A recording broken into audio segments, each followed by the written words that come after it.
10 മണി മുതൽ എൻ്റെ ഈ പ്രായത്തിനിടയ്ക്ക് അനുഭവിച്ചിട്ടില്ലാത്ത അനുഭൂതിയുടെ മാസ്മരിക ലോകത്തായിരുന്നു. അപ്പോൾ അങ്ങനൊരു അവസരം ലഭിച്ചതിൽ അത്യധികമായ സന്തോഷം. പണ്ട് പാകിസ്ഥാൻ ക്രിക്കറ്റ് ടീമിൻ്റെ ക്യാപ്റ്റനായിരുന്ന ഇമ്രാൻഖാൻ വാസിം അക്രം എന്ന് പറഞ്ഞൊരു പുതിയ ബൗളറെ ബൗൾ ചെയ്യുന്ന കണ്ടപ്പോൾ അദ്ദേഹത്തിന് തോന്നിയത്രേ, ഇനി ഇത് ആസ്വദിക്കലാണ് കൂടുതൽ ഉചിതം. ഏകദേശം ആ ഒരു മാനസികാവസ്ഥയിലാണ് ഇപ്പോൾ ഞാൻ. പക്ഷേ എന്നൊരു ഉത്തരവാദിത്വം രമേശ് നമ്പീശനും മണിയേട്ടനും കൂടി ഏൽപ്പിച്ചതുകൊണ്ട് എൻ്റെ വൈകാരികതയ്ക്ക് തൽക്കാലം അവധി കൊടുത്ത് എന്നിൽ അർപ്പിച്ച വിഷയം ഇവിടെ അവതരിപ്പിക്കാമെന്ന് വിചാരിക്കുന്നു. ആദ്യം വിഷയത്തിൽ നിന്ന് വിട്ട് പറയാനുള്ളത് കേരളത്തിലെ അനവധി കഥകളി ക്ലബ്ബുകളുണ്ട്.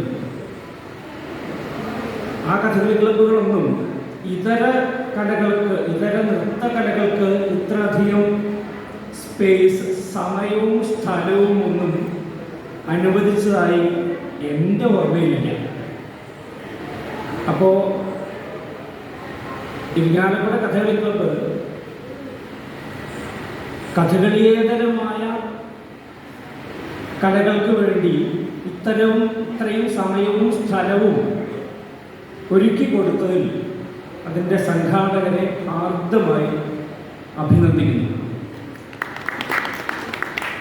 പക്ഷെ ദൗർഭാഗ്യമായിട്ട് എനിക്ക് ഫീൽ ചെയ്തത്, ഇത് കാണാൻ കഥകളി കലാകാരന്മാർ ഉണ്ടായില്ല. മറ്റ് മേഖലകളിലെ കലാകാരന്മാരും ഉണ്ടായെന്ന് സംശയമാണ്. കലാകാരന്മാരുടെ ഒരു ഗെറ്റ് ടുഗദറും കൂടി ഇതിൻ്റെ ഒപ്പം ഉണ്ടായിരുന്നു എങ്കിൽ ഇത് കുറേ കൂടി സാർത്ഥകമായേനെ എന്ന് എനിക്ക് തോന്നുന്നു. അടുത്ത ഒരു അവസരത്തിൽ നമുക്ക് അങ്ങനൊരു അവസരം കൂടി ആക്കിയെടുക്കാം എന്നാണ് എനിക്ക് തോന്നുന്നത്. ഏതായാലും വിഷയം കഥകളിയിലെ ചിട്ടപ്പെടുത്തൽ എന്തിന്? അത് ഇന്ന് ഇവിടെ അവതരിപ്പിക്കുന്ന ഭഗവതം ആട്ടക്കഥയെ അടിസ്ഥാനമാക്കി സംസാരിക്കാനാണ് എന്നോട് പറഞ്ഞിട്ടുള്ളത്. ഈ ചിട്ടപ്പെടുത്തുക എന്ന് പറഞ്ഞാൽ അതൊരു തരം രക്ഷപ്പെടലാണ്. ആദിമ മനുഷ്യൻ വീട് വയ്ക്കാതെയും പെണ്ണ് കെട്ടാതെയും രജിസ്റ്റർ ഓഫീസിൽ പോവാതെയും ഒക്കെ സുഖസുന്ദരമായി ജീവിച്ചിരുന്ന ഒരു കാലത്ത് നിന്ന് അവൻ ഒരു സമൂഹമായി ജീവിക്കാൻ തുടങ്ങിയപ്പോൾ സമൂഹത്തിന് ഇങ്ങനെ ആയാൽ ശരിയാവില്ല എന്ന് തോന്നുകയും അവിടെ ചില നിയമങ്ങൾ ഉണ്ടാക്കുകയും അവിടെ ചില ചിട്ടപ്പെടുത്തലുകൾ നടത്തുകയും ചെയ്തതോടുകൂടി ആഹ്ലാദം എന്ന ആത്യന്തികമായ ലക്ഷ്യത്തിൽ നിന്ന് അല്ലെങ്കിൽ ആത്യന്തികമായ ഫലപ്രാപ്തിയിൽ നിന്ന് മനുഷ്യൻ പിന്നാക്കം പോയി എന്നാണ് വ്യക്തിപരമായി എൻ്റെ അഭിപ്രായം. അത് മനുഷ്യൻ്റെ ജീവിതത്തിൻ്റെ അവസ്ഥ. പക്ഷേ കലയിലെ ചിട്ടപ്പെടുത്തൽ രണ്ട് നിലയ്ക്കും ഗുണകരമാണ്. ആസ്വാദക പക്ഷത്തു നിന്നും അതെ, കലാകാര പക്ഷത്തു നിന്നും നോക്കിയാലും ചിട്ടപ്പെടുത്തുക എന്നുള്ളത് ഏതൊരു കലയെ സംബന്ധിച്ചിടത്തോളം പ്രധാനമാണ്. ചിട്ടപ്പെടുത്തുക, ഭാഷ ചിട്ടപ്പെടുത്തുക, വാമൊഴിയെ വരമൊഴിയാക്കി മാറ്റിയ മനുഷ്യൻ ശബ്ദ തരംഗങ്ങളെ രേഖാചിത്രങ്ങളാക്കി മാറ്റിയ മനുഷ്യൻ അവൻ്റെ കലകളെയും ചിട്ടപ്പെടുത്തിയിട്ടുണ്ട്. അതുപോലെ തന്നെയാണ് രംഗകലകളെ മനുഷ്യൻ ചിട്ടപ്പെടുത്തിയിട്ടുള്ളത്. ഇപ്പോൾ ഒരു രംഗകല മോഹിനിയാട്ടമാണോ ഭരതനാട്യമാണോ കുച്ചിപ്പുടിയാണോ എന്ന് തിരിച്ചറിയുന്നത് അതിൻ്റെ രംഗക്രിയാ പദ്ധതിയുടെ സവിശേഷത കൊണ്ടായിരിക്കണം. കഥകളിയെ സംബന്ധിച്ചിടത്തോളം കഥകളിയാണ് എന്ന് തിരിച്ചറിയാൻ തീപ്പെട്ടിക്കൂടിൻ്റെ മുകളിലും പപ്പടക്കവറിൻ്റെ മുകളിലും എല്ലായിടത്തുമുള്ള ചിത്രങ്ങൾ സുപരിചിതമായതുകൊണ്ട് ഏതൊരു കൊച്ചു കുട്ടിക്കും ഇത് കഥകളിയാണ് എന്ന് മനസ്സിലാവുന്നുണ്ട്. ചിത്രം, ആ വേഷം മനസ്സിലായില്ല. പക്ഷെ അതാണോ കഥകളി? പട്ടാളം എന്നൊരു സിനിമയിൽ ഇന്നസെന്റ് ചെയ്തൊരു കഥാപാത്രം ഇല്ലാകാരനാണ്. അദ്ദേഹം കുറച്ച് വൈദ്യം, ഉഴിച്ചില്, പിഴിച്ചില്, കുറച്ച് കഥകളി, ഹെറിറ്റേജ്. ആ സംവിധാനത്തിൽ സാഹിത്യന്മാരെ ഡോളറിനൊക്കെ ഇപ്പം എന്താ വില? അപ്പോൾ സാഹിത്യന്മാരെ സോപ്പിട്ട് കൊണ്ടുവന്നിട്ട് അവർക്ക് കഥകളി കാണിച്ചു കൊടുക്കുക എന്നുള്ള പേരിൽ സിംഗപ്പൂർ ഡോളേഴ്സ്, അമേരിക്കൻ ഡോളേഴ്സ് വാങ്ങി വെച്ചപ്പോഴാണ് കഥകളി വേഷക്കാരൻ വന്നില്ല. അവസാനം അദ്ദേഹം തന്നെ വേഷം കെട്ടി കളിക്കുകയാണ്. സായിപ്പിന് പക്ഷെ മനസ്സിലായി ഇത് കഥകളിയല്ല. സായിപ്പിന് മനസ്സിലായി. സായിപ്പിന് അതെങ്ങനെ മനസ്സിലായത്? വേഷം കൊണ്ട് കഥകളിയുടെ വേഷം തന്നെയായിരുന്നു അദ്ദേഹം കെട്ടി ആടിയിരുന്നത്. പക്ഷേ കളിച്ചതിൽ കഥകളി ഇല്ല എന്ന് സായിപ്പിന് തിരിച്ചറിയാൻ സാധിച്ചത് കഥകളിയുടെ ചില ചിട്ടകളെങ്കിലും സായിപ്പിന് ഹൃദിസ്ഥമായതുകൊണ്ടാണ്. അത്രയുള്ളൂ ആവശ്യം. കഥകളി എന്താണ് എന്ന് അറിയുക എന്ന് പറഞ്ഞാൽ കഥകളിയുടെ ചിട്ടകൾ അറിയുക എന്ന് വെച്ച് കളി നിയമങ്ങൾ മുഴുവൻ അറിഞ്ഞേ കളി ആസ്വദിക്കാൻ പോകുമെന്ന് തീരുമാനിച്ചാൽ നമ്മൾ കളി കാണാനേ പോകുകയില്ല. ആദ്യ കാഴ്ചയിൽ കണ്ട ആസ്വാദനമാവില്ല രണ്ടാമത്തെ കാഴ്ചയിൽ ഉണ്ടാകുന്നത്. ഈ വളർച്ച തുടർച്ചയായ കാഴ്ചകളിലൂടെ മാത്രമേ സംഭവിക്കുള്ളൂ. ഇന്ന് ശ്രീലക്ഷ്മി ഗോവർദ്ധൻ പറഞ്ഞ പോലെ തുറന്ന മനസ്സോടെ നമ്മൾ ഒരു കലാരൂപത്തെ ആസ്വദിക്കാൻ ശ്രമിച്ചാൽ സ്വാഭാവികമായും അതിൻ്റെ ചിട്ടകൾ നമുക്ക് സ്വായത്തമാകും. കഥകളി രാമനാട്ടത്തിൽ നിന്നും കഥകളി എന്ന പേരിലേക്ക് മാറിയതിന് പ്രധാനപ്പെട്ട കാരണം കഥ കളിച്ച് കാണിക്കുക എന്നുള്ളതിന് പ്രാധാന്യം വന്നു എന്നുള്ളത് തന്നെയാണ്. അതിനു മുമ്പ് രാമനാട്ടം എന്ന് പേരിട്ട ആ സംഗതി എന്തോ വേഷം കെട്ടി പ്രത്യേകിച്ച് നിയതമായ വ്യവസ്ഥകളൊന്നും ഇല്ലാതെ അക്കാലത്ത് പ്രചാരത്തിലുണ്ടായിരുന്ന രാമകഥകൾ ആടിയിരുന്നു. അതിന് ലിഖിത രൂപമുണ്ടായിട്ടും അത് കൃത്യമായി ചിട്ടപ്പെടാൻ പിന്നെയും സമയമെടുത്തു. അപ്പൊ ഈ രാമനാട്ടത്തിൽ നിന്നും കഥകളിയിലേക്കുള്ള വളർച്ച തന്നെയാണ് കഥകളിയുടെ ചിട്ടപ്പെടുത്തൽ. അപ്പോ സ്റ്റേജ്, അരങ്ങ് എന്ന് പറയുന്ന രംഗസ്ഥലിയെ, ആ ഇടത്തെ എങ്ങനെയൊക്കെ ഉപയോഗിക്കണം എന്നുള്ളതാണ് ഒരുപക്ഷെ കഥകളിയിൽ ആദ്യം ചിട്ടപ്പെടുത്തിയിട്ടുണ്ടാവുക. അതിനുശേഷമായിരിക്കും ഏത് കഥ കളിക്കണമെന്ന് അല്ലെങ്കിൽ ഏത് കഥയിൽ ഏത് ഉൾപ്പെടുത്തണമെന്ന് തീരുമാനിച്ചിട്ടുണ്ടാവുക. ആ നിലയ്ക്ക് കഥകളി പ്രയോക്താക്കൾക്ക് എന്നും മാതൃകയായി കൊണ്ടു നടക്കുന്ന കഥകളാണ് കോട്ടയം കഥകൾ എന്ന് പറയുന്ന 4 കഥകൾ. അതില് കോട്ടയത്ത് തമ്പുരാൻ ആദ്യം എഴുതിയത് എന്ന് വിശ്വസിക്കുന്ന കഥയാണ് ഭഗവതം. ഭഗവതം, കുമീരവധം, കല്യാണ സൗഗന്ധികം, കാടകേയവധം. ഇതാണ് കോട്ടയത്ത് തമ്പുരാൻ്റെതായിട്ടുള്ള 4 ആട്ടക്കഥകൾ. അപ്പൊ ഇന്ന് ഉച്ചയ്ക്ക് ദിലീപേട്ടനായിട്ട് സ്വറ പറഞ്ഞപ്പോൾ ദിലീപേട്ടൻ പറഞ്ഞു തമ്പുരാൻ ഈ മഹാഭാരതം ഫോളോ ചെയ്തിട്ടില്ല. കോട്ടയത്ത് തമ്പുരാൻ മഹാഭാരത കഥയെ അതേപടിയല്ല ഫോളോ ചെയ്തത്. അതിൻ്റെ ക്രമമൊക്കെ തെറ്റിച്ചിട്ടാണ് പലപ്പോഴും കഥ പറഞ്ഞത്. അദ്ദേഹത്തിൻ്റെ ഉള്ളിൽ തട്ടിയ അല്ലെങ്കിൽ അദ്ദേഹത്തിന് ബോധ്യപ്പെട്ട ചില വിഷയങ്ങളാണ് പാണ്ഡവരുടെ കഥയുമായി ചേർത്ത് വെച്ച് ചിന്തിച്ചതെന്ന് തോന്നാവുന്നതാണ്. വനവാസവും കൂടുതൽ ആയുധങ്ങളും വരബലങ്ങളും നേടലും ശത്രുവിജയത്തിനായി ഒരുങ്ങലും അതിൻ്റെ ഇടയ്ക്കൊരു സ്വർഗപ്രാപ്തിയും സ്വർഗത്തിലേക്ക് പോക്കും അവിടെ നിന്നും വീണ്ടും ശാപം കിട്ടിയെങ്കിൽ പോലും ആ ശാപവും ഉപകാരമായി വരും എന്നുള്ള അനുഗ്രഹവും വാങ്ങിയിട്ടാണ് തിരിച്ചു പോയത്.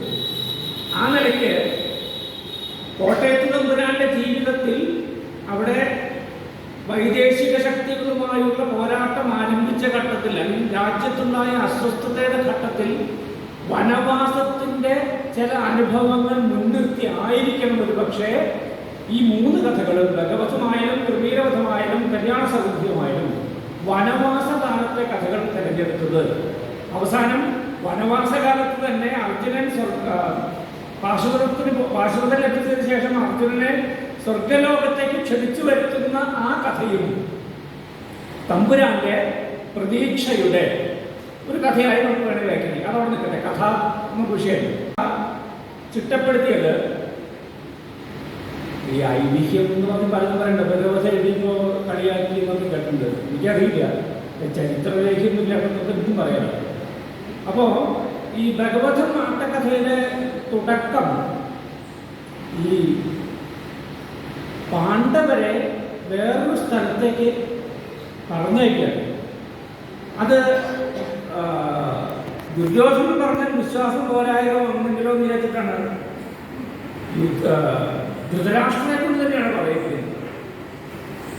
അപ്പോൾ വാരണാവതത്തിലേക്ക് പോയിക്കോളൂ എന്ന് പറയുന്നത് ആദ്യ രംഗം. അപ്പോൾ അവിടെ ധർമ്മപുത്രർ ശിരസ വഹിക്കുന്നു. രണ്ടാമത്തെ രംഗത്തിൽ പുരോചനൻ എന്നൊരു കഥാപാത്രം. പുരോചനൻ എന്ന് പറഞ്ഞ കഥാപാത്രം വാരണാവതത്തിന്റെ വൈശിഷ്ട്യത്തെക്കുറിച്ച് ഇങ്ങനെ പറയാണ് ധർമ്മപുത്രർ. അവസാനം പറയുന്നത് അവിടെ ചെന്നാൽ നിങ്ങൾക്ക് സ്വസ്ഥമാവും, നിങ്ങൾ സ്വസ്ഥരാകും. ചാവുന്നൊക്കെയാണ്, ചത്തു കഴിഞ്ഞവരൊക്കെ സ്വസ്ഥമായില്ല.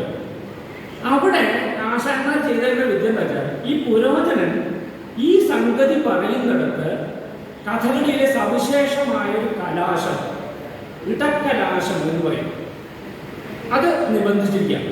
അപ്പൊ പുരോചനൻ വളരെ പ്രധാനപ്പെട്ട ഒരു സംഗതി പറയുന്നത് ആവർത്തിച്ച് പറയണം. ഇന്ന് ശ്രീലക്ഷ്മി ഗോവർദ്ധൻ പറഞ്ഞപ്പോൾ ഞാൻ അതാണ് ചിന്തിച്ചത്. കഥകളിയിലെ ഈ തന്ത്രം, അതായത് ഒരേ സംഗതി ഒന്നിൽ കൂടുതൽ പ്രാവശ്യം പറയുമ്പോൾ ആ ചരണം, ആ വരി തന്നെ ആവർത്തിച്ച് പാടിക്കൊണ്ട് ഇടക്കനാശവും അടക്കവും തോങ്കാരവും എടുക്കുന്ന രീതി കഥകളിയിലുമുണ്ട്. അപ്പോൾ അവിടെ വളരെ ഊന്നലോടുകൂടി പറയുന്ന, നമ്മൾ ചിലപ്പോൾ കത്ത് എഴുതുമ്പോൾ അണ്ടർലൈൻ ചെയ്യുന്ന പോലെ അല്ലെങ്കിൽ ഇൻവേർട്ടഡ് കോമ ഇടുന്ന പോലെ ഊന്നി പറയുന്ന കാര്യത്തെ സ്ഥാപിക്കാൻ വേണ്ടി ആചാര്യന്മാര് കഥകളിയിലെ ഒരു നൃത്തത്തെ അവിടെ ഘടിപ്പിച്ചു പുരോചനന്റെ പദത്തിൽ. പുരോചനൻ പറയുന്നത് ഇത് കഴിഞ്ഞാൽ അവിടെ തിന്നാൽ നിങ്ങൾക്ക് നല്ല സ്വസ്ഥത ഉണ്ടാവുന്നു. ധർമ്മപുത്രൻ പറഞ്ഞു പങ്കജലോചന ഉണ്ടെങ്കിൽ എനിക്കൊരു സ്വസ്ഥത കുറവും ഉണ്ടാവില്ല എന്ന് ധർമ്മപുത്രൻ പറഞ്ഞു. മൂന്നാമത്തെ രംഗത്തിലാണ് നന്നായി കുറച്ചുകൂടി കുറച്ചാൽ വരുന്നത്. മൂന്നാമത്തെ രംഗത്തിലാണ് ഖനകൻ വരുന്നത്. ഖനകൻ വിതുരന് പറഞ്ഞയച്ച് വരുന്നൊരാളാണ്. ഈ ഖനകനെ പക്ഷെ ആചാര്യന്മാർ എന്ത് ചെയ്തു വെച്ചാൽ പുരോചനന്റെ രംഗക്രിയകളെ അതേപടി അനുവർത്തിക്കാതെ ഇടക്കലാശമൊക്കെ ആചാര്യക്കുണ്ട്, ഖനകനുണ്ട്. ഈ ഖനകൻ എന്ന കഥാപാത്രത്തെ നമുക്ക് പരിചിതമായ നാട്ടിൻ പുറത്ത് അല്ലെങ്കിൽ കഥകളിൽ പരിചിതമായ ഇടങ്ങളിലെ ഒരു കഥാപാത്രത്തിലേക്ക് അല്ലെങ്കിൽ ഒരാളിലേക്ക് ഈ കഥാപാത്രത്തെ സന്നിവേശിപ്പിച്ചു. അതിപ്പോ കൂളിയാശാരിയെന്നോ മരാശാരിയെന്നോ ഏതെങ്കിലും ആശാരി എന്നുള്ള ആശാരി എന്ന പേരിലാണ് അറിയപ്പെട്ടത്. ഈ ആശാരിക്കും ഞാനൊരു ഗഹ്വരം തീർക്കാം എന്നുള്ളിടത്ത് തൊട്ട് മുമ്പത്തെ രംഗത്ത് പുരോചനം ചെയ്ത അതേ രംഗക്രിയകൾ നിഷ്കർഷിച്ചു. ചില ആവർത്തനങ്ങൾ വിരസമാവുമെന്ന് തിരിച്ചറിയുന്ന ആചാര്യന്മാര് പുരോചനും മിനുക്കുവേഷമാണ്, ആശാരിയും മിനുക്കുവേഷമാണ്. പുരോചനം ചെയ്ത അടക്കവും തോങ്കാരവും ഇടക്കലാശവും ഒക്കെ അതേപോലെ അടുത്ത രംഗത്തിൽ ആശാരി ചെയ്താൽ ഉണ്ടാവും. അവിടെയാണ് ആശാരി ഇതൊക്കെ ചെയ്യുമ്പോഴും ഈ അടക്കവും തോങ്കാരവും അട്ടം വെച്ച കലാശവും ഇരട്ടിയും തുടങ്ങിയ രംഗക്രിയകളൊക്കെ ചെയ്യുമ്പോഴും അതിന് കുറച്ച് വികടത്വവും ഹാസ്യം എന്ന് അക്കാലത്ത് കരുതിയിരുന്ന ചില കോമാളിത്തരങ്ങളൊക്കെ ചേർത്ത് ആശാരിയുടെ രംഗം ചിട്ടപ്പെടുത്തിയത്. അതും ചിട്ടപ്പെടുത്തി. ഈ ചിട്ടപ്പെടുത്തൽ പക്ഷേ 5 കെടുതികൾ പ്രവേശത്തിൽ ഉപയോഗിക്കുന്ന താള പദ്ധതി 5 ഖണ്ഡങ്ങൾ ഉപയോഗിച്ചിട്ടാണ് ആചാര്യൻ പ്രവേശം.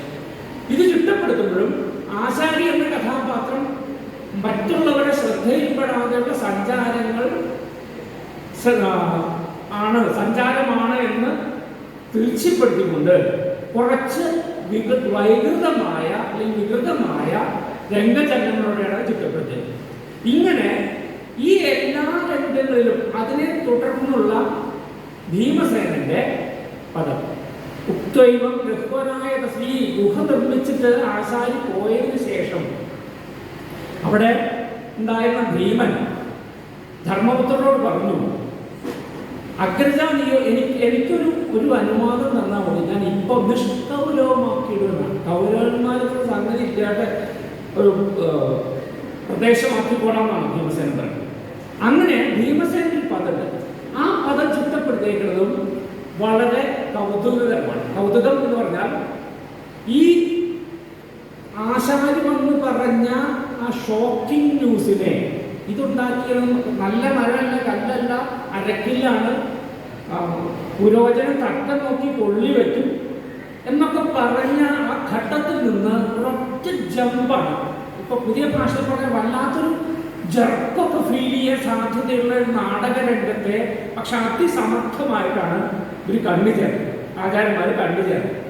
ആശാരിക്ക് സമ്മാനമൊക്കെ കൊടുത്ത് പറഞ്ഞയച്ചു കഴിഞ്ഞാൽ ഉടനെ ഒരു ശ്ലോകം, സാധാരണ എനിക്ക് കഥകളിലത്തെ ശ്ലോകങ്ങൾ രംഗസൂചകങ്ങളോ കഥാപാത്ര സൂചകങ്ങളോ ആയി മാത്രം നിലകൊള്ളുന്ന അനവധി ശ്ലോകമുണ്ട്. പക്ഷെ ഈ ശ്ലോകത്തിന് ആ ശ്ലോകം വട്ടം വയ്ക്കുക എന്നാ പറയാം. കഥകളിയിൽ ചതുരത്തിൽ നടക്കുന്നതിന് കഥകളിൽ വട്ടം വയ്ക്കുക എന്നാണ് പറയാം. ഈ ശ്ലോകം വട്ടം വെക്കാനുള്ളതാണ്. ഈ വട്ടം വെക്കുന്നത് എന്താ വെച്ചാൽ ഉക്തൈവം ഗതവതി ഗഹ്വരായ തസ്മിൻ ഊർധാത്മാ സപതി സമീരണ. ഇത് ഈ ഭീമസേനന്റെ അപ്പുറത്തെ ക്രോധത്തെ പ്രകടിപ്പിക്കാൻ ആ ശ്ലോകത്തിന്റെ രംഗക്രിയ ഉപയോഗിക്കുന്നത്. എന്നിട്ട് ഒരു 4-ാം ഇരട്ടി എന്ന് പറയുന്ന ഒരു നൃത്തം, ആ നൃത്തത്തോടെ അതുവരെ നിന്ന ആ ആശാരിയുടെ രംഗത്തിലുണ്ടായിരുന്ന മൗഢ്യത്തെ മറികടന്ന് വീരം എന്നുള്ള ഭാവത്തിലേക്ക് ആ രംഗത്തെ പെട്ടെന്ന് മാറ്റണം.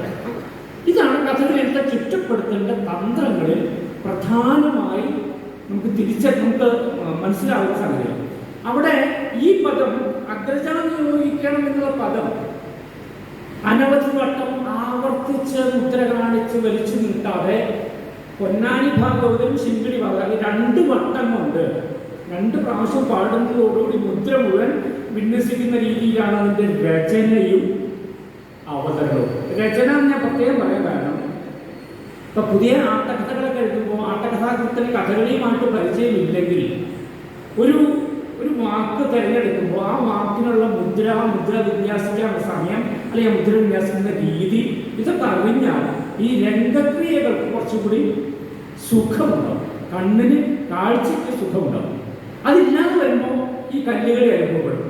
തമ്പുരാന്റെ നാട്ടകഥകളിൽ ഒട്ടുമിക്കയിടത്തും ഈ രചനാ കൗശലം, അതായത് കഥകളിയിലുള്ള മുദ്രയ്ക്ക് അനുഗുണമായി അഗ്രജ നിയോഗിക്കണം എന്ന് ചെമ്പട 8 മാത്രയിൽ കാണിക്കാൻ ഏട്ടൻ എന്നും നിയോഗിക്കുക എന്നും നിയോഗിച്ചാലും ഇന്ന് 3 മുദ്ര മാത്രം 8 മാത്രം കൊണ്ട് ചെയ്യാവുന്നതിൽ അതേവ വൈകാതെ, ഇപ്പോൾ തന്നെ വൈകാതെ അക്ഷണം എന്ന് അങ്ങനെ ആ പദഖണ്ഡത്തെ എഴുതിയതും രംഗത്ത് ആവിഷ്കരിക്കാൻ വേണ്ടി ചിട്ടപ്പെടുത്തിയതും വീരം എന്നുള്ള രസത്തെ ഉത്പാദിപ്പിക്കാൻ വേണ്ടി. ഇങ്ങനെയാണ് ഭഗവത നാട്ടകഥയിൽ അനുക്രമമായി, ഞാൻ എല്ലാം പറഞ്ഞ് നിങ്ങളെ ബോറടിപ്പിക്കില്ല, കാരണം അനവധി പറയാനുള്ളതാണ്. ഇങ്ങനെ ഈ ആശാരിയുടെ രംഗത്തിൽ നിന്നും ഭീമസേനന്റെ രൗദ്രത്തിലേക്കുള്ള മാറ്റവും അത് കഴിഞ്ഞ് കുന്തിദേവിയുടെ വിലാപവും, നടന്ന് തളർന്ന മക്കളെ കുറിച്ചും, ഇവരങ്ങനെ നടന്ന് ഗുഹയിൽ കൂടെ നടന്ന് ഏകചക്രയിലെത്തി, കഥയുടെ നിങ്ങളെയല്ലോ, അവിടെ നടന്ന് തളർന്ന മക്കളെ കുറിച്ച് ഓർത്ത് വ്യസനിക്കുന്ന കുന്തിദേവി ഭീമസേനൻ വെള്ളം കൊണ്ടുപോകാൻ പോകുന്നു. അത് കഴിഞ്ഞ് അടുത്ത ഹിഡുമ്പന്റെ തിരനൊക്കെ, ഹിഡുമ്പൻ എന്നൊരു കത്തി വേഷം. ഹിഡുമ്പൻ കാട്ടിൽ കുറെ കാലമായിട്ട് ഈ മാനിനെയും മുയലിനെയൊക്കെ തിന്ന് മടുത്തിരിക്കുന്നു. മനുഷ്യന്റെ മാംസത്തിന് പുതിയായിട്ടിരിക്കുന്ന ഈ ഹിഡുമ്പന് ഈ മനുഷ്യന്റെ ഗന്ധം അനുഭവിക്കുകയാണ്. അതിന് സഹോദരിയെ പറഞ്ഞയക്കുകയാണ്. ഇങ്ങനെ എനിക്ക് പിന്നാ ഭാഗത്തുള്ള മനുഷ്യന്മാരുടെ കാട്ടിട്ട് നമ്മുടെ റേഞ്ചിൽ എത്തിയിട്ടുണ്ട്. അവരെ കുറച്ചെടുക്കാൻ പറ്റും. അവന് ഹിഡുമ്പി പുറപ്പെടും. ഈ രംഗങ്ങളൊക്കെ ഹിഡുമ്പൻ എന്ന കഥാപാത്രം കത്തിവേഷത്തിന് തിരനോക്കും പദങ്ങളും എല്ലാം നേരത്തെ നിർത്തിവെച്ചിടത്തു നിന്ന് ഈ അതിൻ്റെ സ്ഥലം എവിടെയാണ്, ഈ കഥ നടക്കുന്ന ഇടം എവിടെയാണ് എന്ന് തിരിച്ചറിയാൻ തക്ക വിധത്തിലാണ് അതിൻ്റെ രചനയും അതിൻ്റെ അവതരണവും. അതിന് ഹിഡുമ്പി പാണ്ഡവരെ അന്വേഷിച്ച് അല്ലെങ്കിൽ ഈ മനുഷ്യരെ അന്വേഷിച്ച് പോകുന്നു. അപ്പോൾ ഒരെണ്ണമെങ്കിൽ കിട്ടിയാൽ മതി വിചാരിക്കുമ്പോഴാണ് 5 എണ്ണം. അതിലൊരുത്തരി കൊള്ളാവുന്ന ഒരാൾ പെണ്ണല്ലേ, ആഗ്രഹിച്ചു. ഹിഡുമ്പി ഭീമസേനോട് നേരിട്ട് പറഞ്ഞു. ദിലീപേട്ടൻ പറഞ്ഞത് ഭാരതത്തിൽ ഹിഡുമ്പി ലളിതയായി എന്ന് പറയില്ല. അത് പിന്നെ കൂടിയാട്ടത്തിന് വന്ന് നമുക്ക് അഭിനയിക്കണം. ഏതായാലും ഹിഡുമ്പി കഥകളിലെ രീതി അനുസരിച്ച് ഹിഡുമ്പി ഈ രൂപത്തിൽ പോകണ്ടായിട്ട് സുന്ദരി രൂപം ധരിച്ചിട്ടാണ് പോകുന്നത്. എന്നിട്ട് ഹിഡുമ്പിയുടെ പദം ഇന്നിപ്പോൾ രാവിലെ ചൊല്ലിയാട്ടം കണ്ടവർക്ക് മനസ്സിലാവും. മാനസദൃശ മഞ്ജുള ഹൃദയഭവൻ ആരെന്നും ചൊല്ലുക ഇവരാരും നേരിട്ട് കാര്യം ചോദിക്കണം. ഘോരകാരണം തന്നെ വരുവാനെന്ത് കാരണം കമലായുടെ ലോചന. ഇങ്ങനെ എന്നിട്ട് ഹിഡുമ്പൻ എന്നുള്ളൊരു അസുരണ്ട്. അയാളെ എന്നെ പറഞ്ഞു, നിങ്ങളെ കൊല്ലാൻ വന്ന എന്നെ മാരൻ കൊല്ലുന്നു. ഇത് കൂടുതൽ വിളിച്ചതുകൊണ്ട് എന്താ സ്ട്രൈറ്റ് ആയിട്ട് ആർക്കാ തൻ്റെ പ്രണയം വരാൻ പറയാൻ പറ്റും. അത്ര സത്യസന്ധമായിട്ടാണ് ഹിഡുമ്പി പറഞ്ഞത്. ഇപ്പോൾ കല്യാണം വെച്ചാൽ നമുക്ക് ഇവിടെ നിൽക്കാൻ പറ്റില്ല. ഇവരെയൊക്കെ വിട്ടിട്ട് പോകുന്നത് മോശമാണ്. പിന്നെ അതല്ല ഏട്ടൻ പറയാണ്ട് ഞാൻ കല്യാണം കഴിക്കില്ല. അപ്പോൾ ഹിഡുമ്പി പറഞ്ഞു, ഞങ്ങളുടെ കൂട്ടത്തിലൊന്നും നോക്കാറൊന്നുമില്ല, ഏട്ടനോട് അനുഭവമൊന്നുമില്ല, നമുക്ക് പോകാതെ ഇവിടെ നാളെ അടിച്ചു പൊളിച്ച് ജീവിക്കാമെന്ന് ഹിഡുമ്പി പറയുന്നത്. ഈ ഘട്ടത്തിൽ തനിക്ക് ഭക്ഷണമായിട്ട് മനുഷ്യനെ കൊണ്ടുവരാൻ പറഞ്ഞു വെച്ചാൽ ഇവിടെ മനുഷ്യനായിട്ട് ബാന്ധവത്തിലായി. ഈ ഹിഡുമ്പൻ കയറി വരാണ്. ഹിഡുമ്പിയെ പതുക്കെ മാറ്റി നിർത്തി ഭീമസേനും ഹിഡുമ്പനും തമ്മിൽ വാഗ്വാദമായി. അവിടെ വെച്ചിട്ട് ഹിഡുമ്പൻ ഭീമസേനന്റെ കൈ കൊണ്ട് കൊല്ലപ്പെട്ടു. കയ്യെടുത്ത ദൃശ്യം ആ കഥ പോയി. ഇനിയിപ്പോൾ എന്താ ചെയ്യാ? പെണ്ണ് നിലവിളി പറയും, ഞാൻ പോയത് എനിക്ക് ആപാടിനെ ദുഷ്ടനായിരുന്നു ചില എനിക്ക് തിന്നാനൊക്കെ തന്നിരുന്നു, എനിക്കിപ്പോൾ ആരാ തിന്നാൻ കഴിയും, നിങ്ങൾ തന്നെ ഇങ്ങനെ. അപ്പോൾ വ്യാസൻ എന്ന് പറഞ്ഞ ആളാണല്ലോ അതൊക്കെ എഴുതുന്ന ആൾ. ഏത് കാലത്താണ് ഇപ്പോഴാണ് ഇപ്പോഴും അങ്ങനത്തെ ടെക്നിക് കൊണ്ടൊക്കെയാണ് മലയാള സിനിമയും മലയാള നാടകമൊക്കെ ഓടിക്കൊണ്ടിരിക്കുന്നത്. പുതിയൊരു സംഗതി കണ്ടിട്ടില്ല. അവിടെ കഥാപാത്രങ്ങൾക്ക് എന്ത് വേണമെന്ന് ശങ്കയാവുമ്പോൾ കഥാകൃത്തുകൾ പ്രത്യക്ഷപ്പെടുക. ഈ കഥാപാത്രങ്ങളെ സൃഷ്ടിച്ച വ്യാസം തന്നെ പ്രത്യക്ഷപ്പെട്ടു. അപ്പൊ വ്യാസനെ സ്വീകരിച്ചിട്ട് അത് ഗംഭീരമായിട്ട് പദം വിലഹരി എന്ന രാഗത്തില് താപസകുലത്തിലൊക്കെ അവരുടെ പദം. എവിടെ നോക്കൂ, ഹിഡുമ്പനെ കൊന്ന് ഇവിടെ തത്തപ്പാടിൽ നിൽക്കുന്ന ഹിഡുമ്പി പോയിട്ടില്ലേ, ഹിഡുമ്പി കൂടെ ഉണ്ട്, അവിടെ എവിടെയുണ്ട്. അവിടെയാണ് വ്യാസൻ കയറി വരുന്നത്. വ്യാസനെ സ്വീകരിച്ചിട്ട് കഥയൊക്കെ പറഞ്ഞു. താമസകുലത്തിനൊക്കെ നമ്മൾ കളരിച്ചിട്ടയിൽ വളരെ പ്രധാനപ്പെട്ട ചെമ്പട 32 മാത്രമുള്ള പദമാണ്. ബിലഹരിയാണ് രാഗം. കളരികളിൽ ചൊല്ലി അടിക്കുന്ന നിനക്കൊക്കെ വല്ലാതെ ദേഷ്യം വരുന്ന പദമാണ്. കാരണം ഈ ബിലഹരി രാഗത്തിന് കുഴപ്പമില്ല, ഉറക്കം വരും. ഇപ്പോഴത്തെ കാര്യം അല്ലാതില്ല. പണ്ട് കുട്ടിക്കാലത്തൊക്കെ സംശയമൊന്നുമില്ല. ചില ദിവസം ഉച്ചയ്ക്ക് ശേഷമൊക്കെ ഒരു ചൊല്ലി അടിക്കില്ല. അപ്പോൾ ബിലഹരിയാണ് കേട്ടാൽ തുടങ്ങിയ സങ്കടം ദേഷ്യമൊക്കെ വരും. ചൊല്ലിയാടണം നിർത്തിയില്ല. അപ്പോൾ താമസകുലത്തിലൊക്കെ എന്നുള്ളത് സാധാരണ നമ്മൾ ഒരു 32 മാത്രം കൊണ്ട് ഒരു സ്ത്രീവേഷത്തെ നോക്കിക്കാണുന്ന രീതി കഥകളിലുണ്ട്. 32 മാത്രയുടെ 4 ഖണ്ഡങ്ങളുണ്ട്. ഇവിടെ വ്യാസനെ നമസ്കരിച്ച് പിന്നാക്കം മാറുന്നത് ഈ 32 മാത്രമുള്ള 4 ഖണ്ഡം കൊണ്ടാണ്. അപ്പോൾ ഒരേ താള പദ്ധതിയെ ശൃംഗാരം എന്നുള്ള രസത്തിന്റെ ഉത്പാദനത്തിനും ഭക്തി വിനയം ആ രസത്തിന്റെ അല്ലെങ്കിൽ ആ ഭാവത്തിന്റെ ഉത്പാദനത്തിനും പ്രയോഗിക്കുന്നു. ഒരേ താളഘടനയെ വേറെ രീതിയിൽ താമസകുലതിലക എന്നുള്ള പദത്തിൽ കഥകളിൽ ഉപയോഗിക്കുന്നു. എന്നിട്ട് താവക മഹിമ ചൊല്ലാൻ എന്നൊക്കെയാണ് അങ്ങനെ മഹിമ ചൊല്ലാൻ ആർക്കും വയ്യ.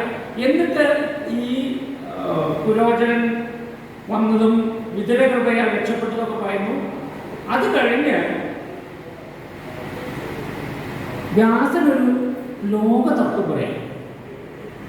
തന്നെ കാമിച്ചിടുന്ന തന്നെങ്കിയെ കാമിക്കാത്തവൻ ഭയങ്കര ബോറാണ്.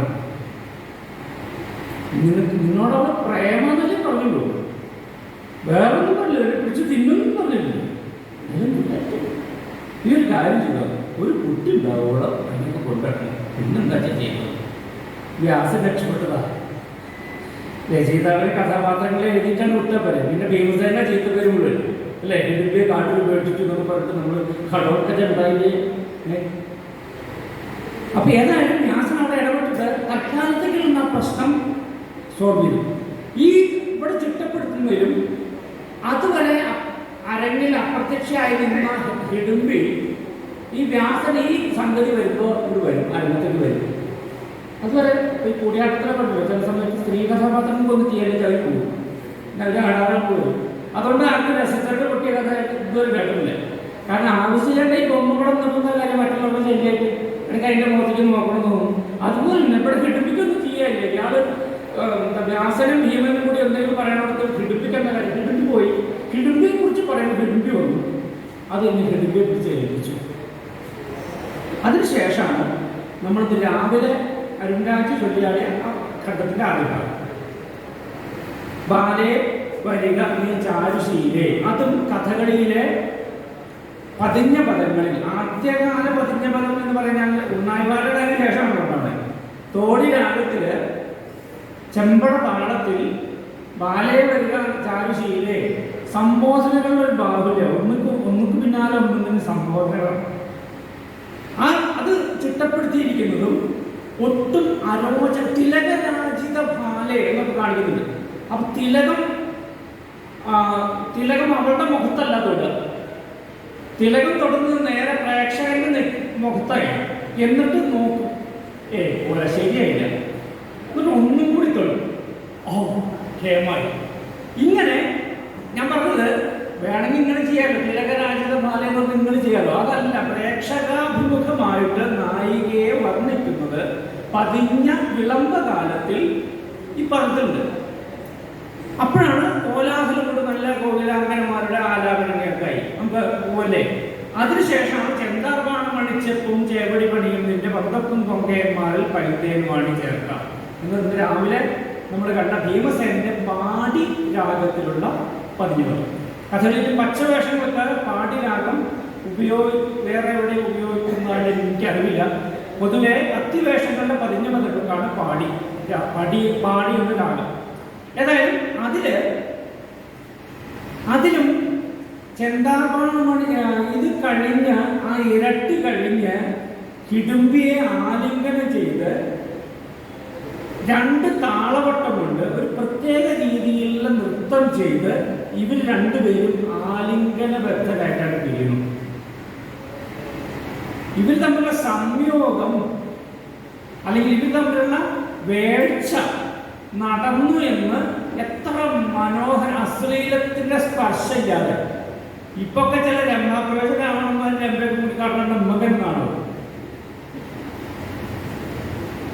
അപ്പോ ഈ യാതൊന്നും വേറൊരു സംഗതി ചെയ്യാതെ ആലിംഗനബദ്ധരായി പ്രത്യേക രീതിയിൽ ചുവട് വെച്ച് അങ്ങോട്ട് തിരിഞ്ഞു പോകും. പിന്നെ തലശ്ശേരിക്കകത്ത് കയറുന്നത് ഒരു അലർച്ച മകന് ഘടോത്കചൻ. എന്താ നാടകം? ഒരു ശ്ലോകം ചെല്ലും, തിരക്കകത്ത് അലർച്ച കേൾക്കും. അപ്പോ ഒരു കത്തിവേഷം തിരഞ്ഞു.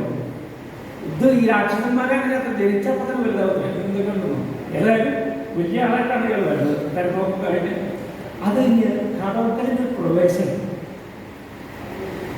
കഥകളിൽ പ്രവേശത്തിന് സാധാരണ കിടവിതാമം എന്ന് പറഞ്ഞ സംഗതിയാണ്. ഇത് എടുത്തു കലാശം എന്ന് പറഞ്ഞാൽ വീരരസത്തിലാണ് ഈ ഘടോത്കചന്റെ പ്രവേശനം. അതങ്ങനെ വെച്ച് യുക്തി എന്നൊക്കെ പറയാം. അങ്ങനെ ആ പ്രവേശത്തോടു കൂടി വന്ന് അച്ഛനെയും അമ്മയും നമസ്കരിക്കുന്നു, പറയുന്നു, കാര്യങ്ങൾ പറഞ്ഞാൽ ഇതുവരെ ചെയ്യാം. ഭീമസേന ശരിക്കും പറഞ്ഞാൽ അങ്കലാപ്പ് വേണ്ടതാണ്. പക്ഷേ കഥകളിൽ ഭീമസേന അങ്കലാപ്പൊന്നും കാണിക്കാൻ നിയമമില്ല. ഭീമസേനൻ സ്വസ്തി അവനെ അനുഗ്രഹിക്കും, നമുക്ക് നല്ലത് വരട്ടെ, അമ്മയോട് കൂടി നീ പൊക്കോ, നന്നായില്ലേ, അമ്മയോട് കൂടി നീ പൊക്കോ എന്ന് അമ്മ തിരിച്ചേൽപ്പിച്ചു. ചില ഹിഡിംബിമാര് ഭീമസേനോടൊപ്പം ഇരുന്നിട്ട് ചോദ്യം ചെയ്തു, ഇനി എന്തെങ്കിലും ജീവിതത്തിൽ എന്തെങ്കിലും ഒരു കാട് കാണുമ്പോൾ എന്നൊന്ന് ഓർക്കണം കേട്ടോ. പിന്നെ ഈ ചെങ്ങായി കാട് കാണുന്ന കല്യാണ സമയത്തുള്ള കാട്ടിലേക്ക് കൊണ്ടുപോകും, മറ്റേ പാഞ്ചാലി പണ്ട്. ആ നേരത്തെ ഹിഡുംബിയെ ഓർത്താൽ പാഞ്ചാലി ഓടി ഒന്നും തരും ഇല്ലേ. ഹിഡുംബിയെ ഘടോത്കചനെ ചേർത്ത് ഭീമസേനൻ പറഞ്ഞേക്കും. ഇത് കഴിഞ്ഞാൽ ഇവിടെ ഏകചക്രയിലെ അടുത്ത ഘട്ടമായി. ഘടോത്കചനും ഹിഡുംബിയും പോയി കഴിഞ്ഞാൽ അടുത്ത ഘട്ടത്തിൽ ഏകചക്രയിലെ ബ്രാഹ്മണ ഗൃഹത്തിലെ ഒരു വിലാപാണ്. അവിടെ ആ പ്രദേശം പ്രധാനപ്പെട്ട ആളാണ് ബഗൻ. ബഗനൊരു നിയമമുണ്ട്, നിങ്ങൾക്ക് പറയുന്നത് ഇങ്ങനെ ഒരു വണ്ടി ചോറും കറിയൊക്കെ കൊണ്ടുവരണം. അയാൾ ചോറും തിന്നും, കാളയോ പോത്തോ എന്താ അതിനും തിന്നും, ഈ കൊണ്ടുവരുന്ന ആളെയും തിന്നും. എന്നാലും നമുക്കൊരു സമാനം. പിന്നെ ആദ്യം അപ്പറ്റൈസറായിട്ട് ചോറ്, ടച്ചിങ്സായിട്ട് പോത്ത് എന്നൊക്കെ പറഞ്ഞ പോലെ പായസം ഫുഡിങ്ങായിട്ട് മറ്റേ മനുഷ്യൻ ആ ചായയിലാണ് ഈ മനുഷ്യൻ്റെ. അപ്പം കുന്തിദേവി കരച്ചിട്ട് ചെന്ന് ചോദിച്ചപ്പം അവിടെ അച്ഛനും മക്കളും അമ്മയും മക്കളും നിലവിളിയാണ്. മക്കൾ പറയുന്നത് ഞാൻ പോവാം, മൂത്തം പറയും ഞാൻ പോവാം. ഏട്ടൻ പോണ്ട ഞാൻ പോക്കോളാം മരുന്ന് നടക്കൂടെ. അപ്പോൾ ചെറിയ ഞാൻ കുറഞ്ഞാത്തല്ലേ ഞാൻ പോയാലും ഇപ്പം നിങ്ങളെ കണ്ടല്ലോ. ഈ കരച്ചിൽ കേട്ടാണ് കുന്തിദേവി പറഞ്ഞത് എന്താ പ്രശ്നം വെച്ചു. അപ്പോൾ ഇതാണ് വിഷയം. എനിക്ക് മധ്യമനായിട്ട് വെച്ചാൽ മന്ദന്നല്ല കരച്ചിൽ. നമ്മൾ ഈ കുറേ ഉത്തമൻ മധ്യമൻ അധമൻ ആചാര്യല്ല, നടുക്കുള്ള ചക്കനായിട്ട് ഇട്ടുകൊണ്ടെടുത്ത് ബഗനൊക്കെ തിന്നാൻ ഭാഗത്തുള്ള സാധനമുണ്ട്, ഫിഗറുണ്ട്. ഓനോടൊന്ന് പറഞ്ഞു നോക്കാൻ പറയാം ആരും കുന്തിദേവി. അപ്പോൾ കുന്തിദേവി ബ്രാഹ്മണരെ സമാധാനിപ്പിക്കുന്നു. ആ കുന്തിദേവിയുടെ അടുത്തേക്ക് ഭീമസേനൻ വരുന്ന രംഗം മുതലേ ഇന്ന് ഇവിടെ അവതരിപ്പിക്കുന്നു. കുന്തിദേവി പറഞ്ഞേക്ക് ഭീമസേനോട് ഇത്തോളം വരാൻ പറയൂ എന്ന് പറഞ്ഞു. അവിടെ ഭീമസേനൻ പ്രവേശിക്കുന്നു. സാധനമായി തവ മാതനിദാനം എന്നുള്ള പദം ചെമ്പട ഈ പദത്തിന്റെ അവതരണത്തിലും ചിട്ടപ്പെടുത്തിയിട്ടുണ്ട്. ഓരോ മുദ്രയും കാണിക്കേണ്ട വിധത്തിൽ കാണിക്കുക. ഞാൻ ആദ്യം പറഞ്ഞിടത്തേക്ക് തന്നെ എത്തുക. ഒരാളുടെ അരങ്ങ് പ്രവൃത്തിയിൽ എത്ര കഥകളി ഉണ്ട് എന്നറിയുന്നത് ഈ അരങ്ങിലെ ചലനങ്ങളും മുദ്രാവിന്യാസ വ്യവസ്ഥയും താളവ്യവസ്ഥയും ഒക്കെ കൃത്യമായി പാലിക്കുമ്പോഴാണ് അതിൽ കഥകളിയുടെ അളവ് കൂടുന്നത്. ഇതിൻ്റെ അളവ് അങ്ങനെയാണ് ഉണ്ടാവുക. അപ്പോൾ ഈ കഥകളിയുടെ അളവ് നല്ലവണ്ണം കാത്തു സൂക്ഷിക്കപ്പെടേണ്ട കഥാപാത്രമാണ് ഭഗവത് കഥയിലെ ഭീമസേനായാലും ബഗനായാലും. അപ്പോൾ ഈ ഭീമസേനന്റെ പദത്തില് അതിന് പൊന്നാനി ശിങ്കടി, അതായത് പ്രധാന ഭാഗവതനും രണ്ടാമത്തെ ഭാഗവതനും പാടുന്നതോടുകൂടി മുദ്ര കഴിയുന്ന രീതിയിലാണ് അതിൻ്റെയും രചന രീതി. അത് എന്തൊരു ദന്തം ഇത് എന്നുള്ള തുടങ്ങുന്നതിനൊരു ടീമുണ്ട്, അത് അവസാനിപ്പിക്കുന്നുണ്ട്. അങ്ങനെ ഓരോന്നിനും ചിട്ടപ്പെടുത്തി വെച്ചിട്ടുണ്ട്. അത് കഴിഞ്ഞ് അമ്മയോട് ഞാൻ ബ്രാഹ്മണനെ കണ്ട് ബ്രാഹ്മണന്റെ ദുഃഖങ്ങൾ തീർത്തു വന്നോളാം. അമ്മ കാര്യം പറയുന്നു, കുന്തിദേവി കാര്യം പറയുന്നു. ഈ രംഗത്തിന് ശേഷം നേരെ ബ്രാഹ്മണന്റെ അടുത്തേക്ക് ദ്വിജവരമൂലയെ. അവിടെ ആദ്യ രംഗത്തിൽ പ്രവേശിച്ച ഭീമസേനൻ പ്രവേശിക്കുന്ന രീതിയിലല്ല രണ്ടാമത്തെ രംഗത്തിൽ ഭീമസേനൻ പ്രവേശിക്കുന്നത്. ആദ്യ രംഗത്തിൽ അമ്മയുടെ അടുത്തേക്കാണ് വരുന്നത്. അതിൻ്റെതായ ഒരു വിനയത്തിലാണ് ഈ രംഗപ്രവേശം. അപ്പൊ കാണിക്കാൻ ഞാൻ ഭാവമില്ല, ഏതായാലും പറയാം. അപ്പൊ ഈ കൃതിഗീതാവിന്റെ പ്രവേശത്തില് അമ്മയുടെ സമീപത്തേക്കാണ് എന്നുള്ള ധ്വനി ആ പ്രവേശത്തിൽ തന്നെയുണ്ട്. രണ്ടാമത്തതില് ബ്രാഹ്മണ സമീപത്തേക്കാണ് പോകുന്നതെങ്കിലും ലക്ഷ്യം ബഗനെ വധിക്കലായതുകൊണ്ട് വീരം എന്നുള്ള രസം സ്ഥായിയായതുകൊണ്ടാണ് പ്രവേശം തന്നെ. അവിടെ ആ കൃതിഗീതാവിലെ പ്രവേശം തന്നെ ചവിട്ടി വെച്ചുകൊണ്ട് അങ്ങനെയാണ്. ഈ ഭീമസേനെ കാണുമ്പോൾ ചില ബ്രാഹ്മണനെ ചടവടത്തിൽ നിന്ന് വീഴുകയും ചെയ്യും. ഇന്നിപ്പോൾ ബ്രാഹ്മണൻ വീഴുകയോ ചെയ്യില്ല, ചിട്ടപ്പെടുത്തിയിട്ടില്ല കേട്ടോ. അതുകൊണ്ടാണ് പറയുന്നത്. വീണോണമെന്നൊന്നും ചിട്ടപ്പെടുത്തിയിട്ടില്ല എന്നൊക്കെ. എല്ലാ ബ്രാഹ്മണനും വീണോണമെന്നും ഇല്ല. ഇന്ന് എന്തായാലും വീഴാഞ്ഞ് വെച്ചിട്ടാണ് പൈസ കൊടുക്കാണ്ടിരിക്കുന്നത് സംഘാടകർ. ഏതായാലും ബ്രാഹ്മണനെ കണ്ടു. നമസ്കരിച്ചു. ദ്വിജവരമൗലേ എന്നുള്ള പദം, ആ പദവും മുറിയടന്ന എന്നുള്ള താളത്തിൽ ദ്രുതകാലത്തിലുള്ള പദം.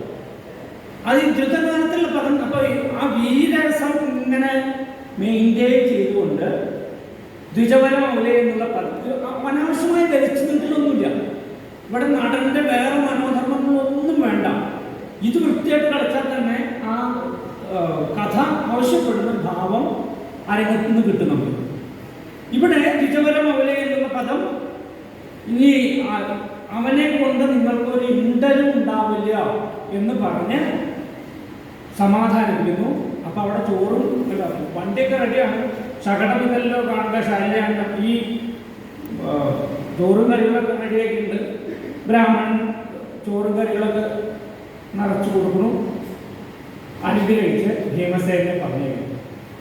ഇത് കഴിഞ്ഞാൽ ഭീമസേന ഇപ്പോൾ പോത്തും വണ്ടിയിലാണ്, അല്ലെങ്കിൽ വണ്ടിയിലാണ്. കഥകളിയിൽ പീഠം എന്ന് പറയുന്ന സാധനം ചിലപ്പോൾ അത് തേരാവും, ചിലപ്പോൾ അത് പോത്തും വണ്ടിയാവും, ചിലപ്പോൾ അത് പർവ്വതാവും. അതിനൊക്കെ ഈ ശ്രീലക്ഷ്മി ഗോവർദ്ധൻ രാവിലെ പറഞ്ഞ ഉച്ചയ്ക്ക് പറഞ്ഞ ആ തുറന്ന മനസ്സുള്ള പ്രേക്ഷകർക്ക് അത് എന്തായിട്ട് തോന്നുള്ളൂ, ഇത് വണ്ടിയാണെന്ന്. അപ്പോ തിര താഴ്ത്തി കഴിഞ്ഞാൽ ഭീമസേനൻ ഭഗവനം കാണുകയാണ്. ഈ വനം കാണുന്നതും ചിട്ടപ്പെടുത്തിയിട്ടുണ്ട്. അതെന്തിനാ ചിട്ടപ്പെടുത്തി വെച്ചാൽ അല്ലെങ്കിൽ നടന്മാർ കാട് കയറും. ഭീമസേന എവിടേക്ക് പോയാൽ മതി? വനത്തിലേക്ക് പോയാൽ മതി. നടൻ കാട് കയറരുത്. അപ്പോൾ നടന്മാർ കാട് കയറാതിരിക്കാൻ വേണ്ടി ഈ വനവർണ്ണന കൃത്യമായി ചിട്ടപ്പെടുത്തി വെച്ചിരിക്കുകയാണ്.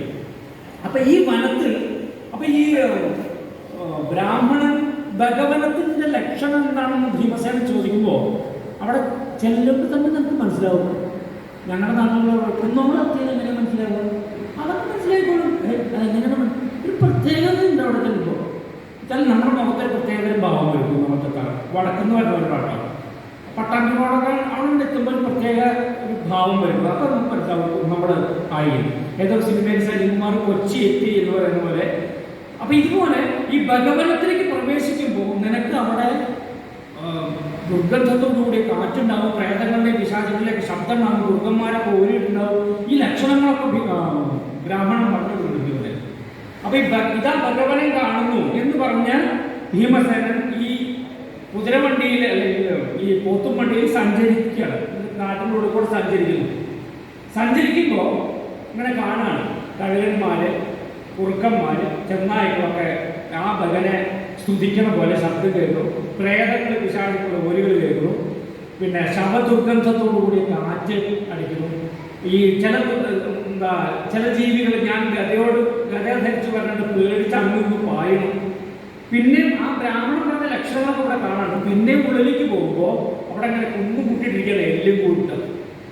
ബ്രാഹ്മണരെ കൊന്നു തിന്നതിന്റെ മൃഗങ്ങളെയൊക്കെ കൊന്നു തിന്നതിന്റെ എല്ലിങ്ങനെ കൂട്ടിട്ടേക്കും. ഇപ്പുറത്ത് അന്ന് ബ്രാഹ്മണരൊക്കെ പൂണൂലുണ്ട്. ഇപ്പുറത്തിങ്ങനെ കൂട്ടിട്ടേക്കും. ഒരു ഭാഗത്ത് എല്ലും മറുഭാഗത്ത് പൂണൂലും. ഇതാണ് കണ്ടപ്പോൾ ഭീമസേന സങ്കടയോ എന്നെപ്പോലുള്ള രാജാക്കന്മാർ ജീവിച്ചിരിക്കുമ്പോൾ ബ്രാഹ്മണർക്ക് ഇങ്ങനൊരു അവസ്ഥ വന്നിടും. ആകട്ടെ ഏതൊരുത്തരാണോ ബ്രാഹ്മണനെ ഇങ്ങനെ കൊല്ലുന്നത് അവനെ കൊല്ലുവാനായി ക്ഷണം യുദ്ധത്തിന് വിളിക്കുക തന്നെ. ഇങ്ങനെ തന്നെ കാണിക്കാൻ പാടുള്ളൂ. അത് എഴുതി വെച്ചിട്ടുണ്ട്, ഗ്രന്ഥത്തിലുണ്ട്, അത് ചിട്ടപ്പെട്ടിട്ടുണ്ട്. യാതൊരു മൂലമാണോ ബ്രാഹ്മണർക്ക് ഇപ്രകാരം ദുഃഖം സംഭവിച്ചത് അവനെ കൊല്ലാനായി ക്ഷണം യുദ്ധത്തിന് വിളിക്കുക തന്നെ എന്ന് പറഞ്ഞ് യുദ്ധത്തിന് വിളിക്കുന്നു. നിശാചരേന്ദ്ര വാട എന്നുള്ള പദം അവിടെയും നേരത്തെ പറഞ്ഞ ആദ്യം അമ്മയുടെ അടുത്തുനിന്ന് വിനയം, അത് കഴിഞ്ഞ് ബ്രാഹ്മണന്റെ അടുത്തെത്തുമ്പോൾ വീരം, അത് കഴിഞ്ഞ് ഇവിടെ രൗദ്രം. നിശാചരേന്ദ്ര വാട എന്നുള്ള പോരുവിളി. ആ പോരുവിളി അവസാനം പോരിന് വിളിച്ച് ഭീമസേന അവിടെ ഇരിക്കുന്നു. അടുത്ത രംഗത്തിൽ നമ്മൾ ഭഗൻ ചുവന്ന താടി വേഷമാണ്. ഭഗന്റെ പെരുന്നോക്ക്. ഭഗൻ കാടിന്റെ പശ്ചാത്തലത്തിലാണ്. അപ്പോൾ പന്തമുണ്ട് കയ്യില്. കാരണം അത് ഇയാള് തിരയുന്നു, വേഷമത് വയ്യ, നേരൊക്കെ തെറ്റി, ഭക്ഷണത്തിന് നേരം വൈകി. അങ്ങനെ തിരഞ്ഞു കാണുകയാണ്. അപ്പൊ നോക്കുമ്പോൾ നല്ല തടിമാടൻ. പക്ഷെ അവൻ ഭക്ഷണം കഴിച്ചുകൊണ്ടിരിക്കുക. തനിക്ക് കൊണ്ടുവന്ന ഭക്ഷണം അവൻ തിന്നാൻ പറ്റുള്ളൂ. എന്താണ് ഇപ്പം കൊണ്ടാന്ന് കയ്യിൽ കിട്ടും. ഭഗൻ എനിക്കുള്ള ഭക്ഷണം കൊണ്ടാൻ കൈ കിട്ടുന്നു. ഭീമസേനൻ ഗതയാണ് വെക്കുന്നത്. അത് ഭഗന് ഇഷ്ടമല്ല. ഭഗനും ഭീമസേനും തമ്മിൽ യുദ്ധത്തിന് ഭഗൻ പറഞ്ഞതാണ്, എന്നാൽ നീ തിന്നു കഴിക്കാവാം യുദ്ധം, എന്നാൽ പിന്നെ എനിക്ക് എളുപ്പമുള്ളൂ. മറ്റത് ചോറും തിന്നണം, അവനെയും തിന്നണം. ഇത് അവൻ ചോറ് തിന്ന പിന്നെ അവനെ തിന്നാൽ മതിയല്ലോ എന്നുള്ള ചായയിലൊക്കെ ഭഗൻ പറഞ്ഞു. ഏതായാലും യുദ്ധത്തിൽ മരം പിഴുതെറിയുന്നു, കല്ലുകൾ കുഴക്കെറിയുന്നു, ഇങ്ങനെ ഈ യുദ്ധവട്ടമൊക്കെ ചിട്ടപ്പെടുത്തിയിട്ടുണ്ട്. ഇതിൻ്റെ അവസാനം ഭഗനെ വധിക്കുന്നു. ഇത്രയുമേ ഭഗവതം കഥയെപ്പറ്റി പറയുന്നു. ഇനി ഇതിൽ ചിട്ടപ്പെടുത്തുന്നത് കഥകളിയുടെ അവതരണത്തിന് കൃത്യമാക്കുക എന്നുള്ളത് കഥകളിയുടെ അല്ല, ഏത് രംഗ അവതരണങ്ങളും കഥകളിക്ക് മാത്രമല്ലാതെ എല്ലാ രംഗാവതരണങ്ങൾക്കും ഉണ്ട് ഈ ചിട്ടപ്പെടുത്തലിലൂടെ ലക്ഷ്യമാക്കുന്നത് ആസ്വാദനവും പ്രയോഗവും കൂടുതൽ ഹൃദ്യമാവുകയും കൂടുതൽ അനുഭവവേദ്യമാവുകയും ചെയ്യാൻ വേണ്ടിയാണ് ചിട്ടപ്പെടുത്തൽ നടത്തുന്നത്. ഇനി ഇതിലെ പദങ്ങളും ഇതിലെ താളങ്ങളും ഒന്നും കാലകേവധം കഥ പോലെയോ ക്രമീരവധം കഥ പോലെയോ സങ്കീർണങ്ങളല്ല. അടന്ത 56 എന്നുള്ളത് ഈ ഖണ്ഡത്തിൽ ഇല്ല. ഇത് ഇവിടെ കുന്തിയും ഭീമസേനും മുതലുള്ള രംഗത്തിൽ ആ വക പതിഞ്ഞ പദങ്ങളൊന്നുമില്ല, ദ്രുതഗാനത്തിലുള്ള പദങ്ങളുമാണ്. ഈ ദ്രുതഗാനത്തിലുള്ള പദങ്ങളും അപ്പോഴത്തെ ഭാവം നിലനിർത്തിക്കൊണ്ട് അവതരിപ്പിക്കാൻ വേണ്ടിയാണ് ഇത് ചിട്ടപ്പെടുത്തിയിരിക്കുന്നത്. ഏതായാലും ഇനി വൈകിയ വേളയിൽ ഞാൻ നിങ്ങളെ കൂടുതൽ പറഞ്ഞ് ബുദ്ധിമുട്ടിക്കുന്നില്ല. കഥകളി ഇപ്പോൾ ശ്രീലക്ഷ്മി അതിൻ്റെ ഒരു സൂചന തന്നു. കഥകളി പോലുള്ള കലാരൂപങ്ങൾ ആസ്വദിക്കപ്പെടുകയും നിലനിൽക്കുകയൊക്കെ വേണമെന്ന് ആഗ്രഹിക്കുന്ന ഒരു മഹാന്യൂനപക്ഷമായി മാറിയിട്ടുണ്ട്. അപ്പോൾ ഞാനൊക്കെ ഈ കഥകളിക്ക് പോകുന്നതാണ് നമ്മുടെ നാട്ടിലെ ആൾക്കാർ ചോദിക്കും, കഥകളിയുടെ നിലനിൽപ്പൊക്കെ ഈ സവർണ ഹിന്ദുക്കളുടെ മാത്രം ഒരങ്കലാപ്പല്ലേ? ചോദ്യം വളരെ പ്രസക്തമാണ്. ഇത് ഒരു വിഭാഗത്തിന് മാത്രം ആസ്വദിക്കാൻ പറ്റുന്ന ഈ ശ്രീലക്ഷ്മി അതിൻ്റെ സൂചന തന്നു. അവിടെ തന്നെയാണ് ശ്രീലക്ഷ്മിയുടെ അതേ അഭിപ്രായമാണ് ഞാൻ വീണ്ടും ആവുന്നത്. ഈ ക്ലാസിസം എന്നുള്ള ഈ ക്ലാസ് എന്നുള്ള സംഗതി, ഇത് ആസ്വാദനക്ഷമതയുടെ ക്ലാസ്. ആ ക്ലാസ് എന്നുള്ളത് ഒരിക്കലും ജെൻഡറോ അല്ലെങ്കിൽ നമ്മൾ ഉദ്ദേശിക്കുന്ന കാസ്റ്റോ റിലീജിയനോ അല്ല.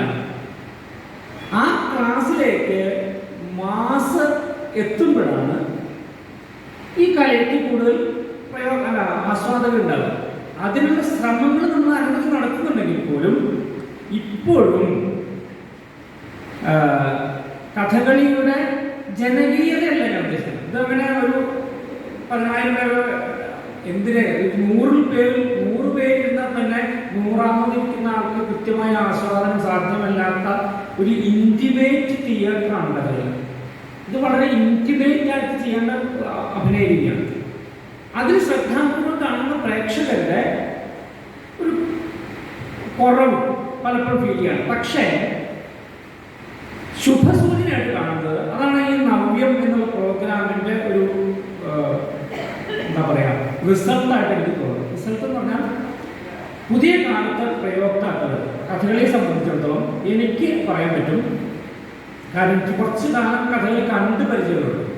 ഒരു ഓർമ്മ വച്ച കാലം ഇനാഗ്രഹോത്സവം മുതലാണ് കഥകളി കണ്ടു തുടങ്ങി. ഇനാഗ്രഹോത്സവത്തിനാണ്. അപ്പൊ ഈ അന്നത്തെ പ്രയോക്താക്കളിൽ താളത്തിന് മുദ്ര വിടുന്നത് നടന്മാർ വളരെ അപൂർവമാണ്. നിങ്ങളൊന്നും പിന്നാലെ തിരിച്ചു പോയാൽ ഇപ്പൊ അങ്ങനെ എത്ര എണ്ണം വേണം?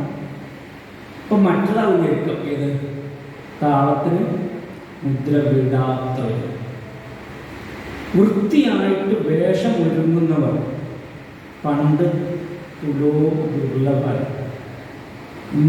കഥകളിയുടെ നൃത്തം എന്നുള്ള എലമെന്റ്, കഥകളിയുടെ നൃത്തം അത് കേവല നൃത്തമായിട്ട് മാറി നിൽക്കുന്നതല്ല. ഈ കഥാപാത്രത്തിന്റെ നൃത്യത്തോട് ചേർന്ന് തന്നെയാണ്, അല്ലെങ്കിൽ നാട്യത്തോട് ചേർന്ന് തന്നെയാണ് കഥകളിയിലെ പല നൃത്തങ്ങളും. ഈ നൃത്തം എന്നുള്ള എലമെന്റ് കുറച്ചു കാലം മുമ്പ് വല്ലാണ്ട് ചോർന്നു പോയിട്ടുണ്ട്. അതായത് നിന്നും നടന്നും ഇരുന്നും കിടന്നും ഒക്കെ കഥകളി കളിക്കാം. പക്ഷേ ഇന്നത്തെ കഥകളി അരങ്ങുകൾ വളരെ കൃത്യമായി ഈ രംഗക്രിയകളൊക്കെ വൃത്തിയായി ഭംഗിയായി അതിൻ്റെ ഭാവം നിലനിർത്തിക്കൊണ്ട് ചെയ്യുന്ന ഒരു പറ്റം കലാകാരന്മാരുടെ നിര അരങ്ങിനെ സമ്പന്നമാക്കുന്നു. ആ കാര്യത്തിൽ വളരെ വളരെ വളരെ സന്തോഷകരമാണ്. ഇപ്പം ഞാൻ പറയുന്ന ഉദാഹരണം, നാലാമിരട്ടി എന്ന സാധനം കഥകളിൽ. ഈ നാലായിരത്തിയൊക്കെ പണ്ടൊക്കെ വെറുതെ വട്ടത്തിൽ നടന്ന് രണ്ട് തിരിച്ചിലിന്റെ നാലായിരത്തി നമുക്ക് കലാകാരന്മാർ ചെണ്ടക്കാരാണ്. ഇപ്പൊ അതല്ല, ഒരുവിധപ്പെട്ട വേഷക്കാരൊക്കെ ഈ നാലാമിരട്ടി വൃത്തിയായിട്ട് എടുക്കുന്നു. ആ നാലാമിരട്ടിയും കൂടി കഥകളിയുടെ ഭാഗമാണ്. അങ്ങനെ ചില കഥകളിയുടെ നഷ്ടപ്പെട്ടു പോകുമായിരുന്ന കുറെ മൂല്യങ്ങളെ, കഥകളിത്തങ്ങളെ അതിശക്തമായി തിരിച്ചു പിടിക്കാൻ കഴിഞ്ഞു എന്നുള്ളതാണ് പുതിയ കാലത്തിൻ്റെ ഏറ്റവും വലിയ നേട്ടമായിട്ട് എനിക്ക് തോന്നുന്നത്. ഇത് വേഷത്തിൻ്റെ കാര്യത്തിൽ മാത്രമല്ല, സംഗീതത്തിലായാലും മേളത്തിലായാലും ചുട്ടിയിലായാലും കോപ്പുപണിയിലായാലും ഉടുത്തുകെട്ടിലായാലും കൃത്യനിഷ്ഠയിലായാലും പോലും പണ്ട്, അതായത് ഭൂതകാലത്തിൽ ഉറ്റം കൊള്ളുന്നവരുടെ അഹന്തയ്ക്ക് മേൽ പ്രഹരമേൽപ്പിക്കാൻ തക്ക വിധം ഊർജ്ജസ്വരായ പുതിയ കുറേ പ്രയോക്താക്കൾ കഥകളി അരങ്ങിൽ സമ്പന്നമായി നിൽക്കുന്നു എന്നുള്ളതാണ് ഏറ്റവും സുബോധമായ വിഷയം. ആ കൂട്ടത്തിൽ സംഘാടക പക്ഷത്തും ആ ഉണർവ് ഉണ്ടാകുമ്പോഴാണ് ഈ കൊടുക്കൽ വാങ്ങൽ കൃത്യമാവുകയും പുതിയ ആസ്വാദനവും ഉണ്ടാവുകയും ചെയ്യുക. അപ്പോഴാണ് പുതിയ ഭാവുകത്വങ്ങൾ പിറവിയുള്ളത്. നവഭാവുകത്വങ്ങൾ ആവശ്യപ്പെടുന്ന കഥകളിലുണ്ട്. അത് ഇപ്പോൾ കോട്ടയം കഥകൾ ചൊല്ലിയാടി ഉറപ്പിച്ച നമുക്ക് നളചരിതം വൃത്തിയായിട്ട് ചൊല്ലിയാടാൻ പറ്റുമെന്നതിന് ഉത്തമ ഉദാഹരണമാണ് ഗോപിയാശാൻ. പത്മശ്രീ കലാമണ്ഡലം ഗോപിയാശാൻ നളചരിതത്തിന് ഇംപ്ലിമെന്റ് ചെയ്ത കോട്ടയം കഥകളുടെ എലമെന്റ് നളചരിതത്തിൽ ഉൾച്ചേർത്തതിന് അനവധി ഉദാഹരണങ്ങൾ എനിക്ക് തന്നെ അറിയാം, നിങ്ങൾക്കും അറിയാം. അപ്പോൾ കോട്ടയം കഥകളുടെ ആരുബലത്തിൽ, കോട്ടയം കഥകളുടെ ശക്തിയിലാണ് നളചരിതം പോലുള്ള കഥകൾ അവതരിപ്പിക്കേണ്ടത് എന്ന് തിരിച്ചറിവ് പുതിയ തലമുറയിലെ പ്രയോക്താക്കൾക്ക് ഉണ്ടാവുകയും പുതിയ ഭാവുകത്വങ്ങൾ ഉൾച്ചേർക്കാൻ സാധിക്കുന്ന ഇടങ്ങളിൽ, കഥാപാത്രങ്ങളിൽ അത് വേണ്ട രീതിയിൽ ഉൾച്ചേർക്കാൻ ഉള്ള ആസ്വാദകരും കൂടി ഉണ്ടാകുമ്പോഴാണ് കഥകളിയായി നിലനിൽക്കുക. അല്ലെങ്കിൽ ശ്രീലക്ഷ്മി ഏതൊരു കലാരൂപത്തിൻ്റെ കഥ പറഞ്ഞു, ഏതൊരു സ്റ്റേറ്റിലെ.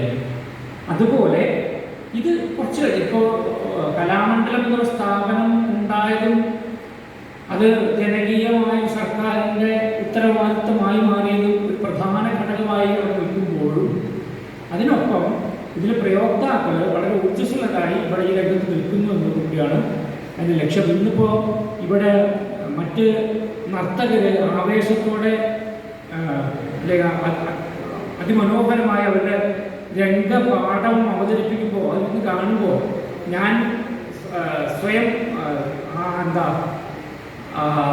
ആസ്വദിക്കുകയായിരുന്നു, അല്ലെങ്കിൽ അഭിമാനിക്കുകയായിരുന്നു. കഥകളിയിലും ഇതുപോലെ പുതിയ തലമുറയുടെ ഒരു നല്ലൊരു പ്രവാഹം അരങ്ങിലുണ്ട്. അത് തിരിച്ചറിയാൻ സാധിച്ച ഇയാളുടെ കഥകളി ക്ലബിൻ്റെ സംഘാടകരെ അഭിനന്ദിക്കുകയും പുതിയ തലമുറയ്ക്ക് പുതിയ ആസ്വാദകരും പുതിയ ഭാവുകത്വവും നൽകാൻ എല്ലാവരും കൂട്ടായി പരിശ്രമിക്കണം എന്ന് അഭ്യർത്ഥിക്കുകയും ചെയ്തുകൊണ്ട് തൽക്കാലം നിർത്തുന്നു. നന്ദി.